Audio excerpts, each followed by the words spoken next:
Oliver Jovanović. 14 kilometara od Vukovara.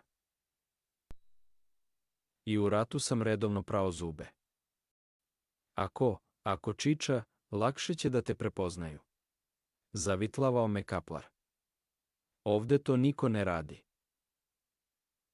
Na to, mesto da se manem ćorava posla, krenem glavatom Bosancu da objašnjavam kako pomenuta stvar s pastom i četkicom ima neke sličnosti sa čuvenom engleskom tradicijom ispijanja čaja, odnosno kako ta svakodnevna mehanika, ta prava rutina poput kakvog obreda ili molitve, može čoveku pomoći da u opštem haosu, stihiji, sačuva neku nit vodilju.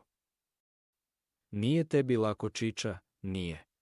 Vrti kaplar svojom tršavom glavučom i vuče se, nogu pred nogu, ka tek prispelom kamionu s robom za naš magacin. Posežem za prašnjavom transporterkom.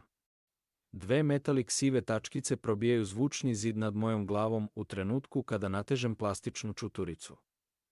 Jeza struji telom, kao da neko bez upozorenja prazni karabin odmah tu, iza mojih leđa. Oficir za bezbednost strčava niz stepenice, sa balkona napuštene hrvatske kuće. Ej mali, koji je danas dan? Štekće. Nemam pojma. Petak. Ima fudbal na radiju. Zvezda. Hvatam vest kao nemarno dobačenu loptu, dok on već nestaje iza prvog ćoška.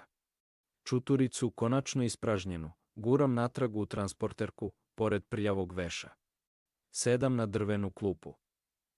Imam još koji sat do straže.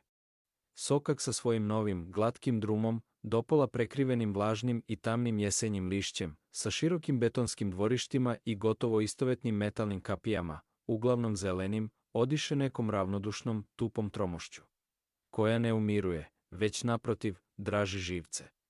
Taj mir je poput spokoja zelenih močvara, poput nevidljivog živog peska koji opkoljava nogu došeka. Turčin iskrsava na kapiji jednog dvorišta. Automat nosi kao apaši Winchesterku, preko pregiba leve ruke. Gotovo da mogu da je zamislim, u rolanu, u kakvo sivo vojno ćebence s resama. Dosadno, pita i sam odmah odgovora, dosadno. Kucne noktom po rukohvatu. Ja malo rastavljao. A što? Da znam kako radi. Razumem šta time želi da kaže. Verovatno mu je u nekom trenutku, sasvim spontano, palo na pamet jednostavno pitanje. A šta se u stvari dešava kada povučem oroz? Možda je imao metak među prstima dok je razmišljao o tome, okrećući ga i zagledajući sa svih strana, kao da ga po prvi put vidi u životu. Učili smo o tome u vojsci, kažem, iako već znam da je ta rečenica suvišna. Jer jedno je bubati na pamet i na silu neke stvari, a sasvim drugo skapirati ih sam, onako, svojom voljom. Ovde pritisnem, mrmlja Turčin više i ne obraćajući pažnju na mene, kao da sebe temeljno preslišava. Kada pritisnem oroz, otpustim oprugu, igla udara u kapislu, metak izlazi, ovde ulazi gas i vraća unazad ovaj deo, on zateže oprugu, igla opet udara, kao mašina za šivenje, samo veze. Lice mu se ozari tim jednostavnim otkrićem. Ozarilo se i moje jer sam učestvovao u tom njegovom sklapanju mozaika.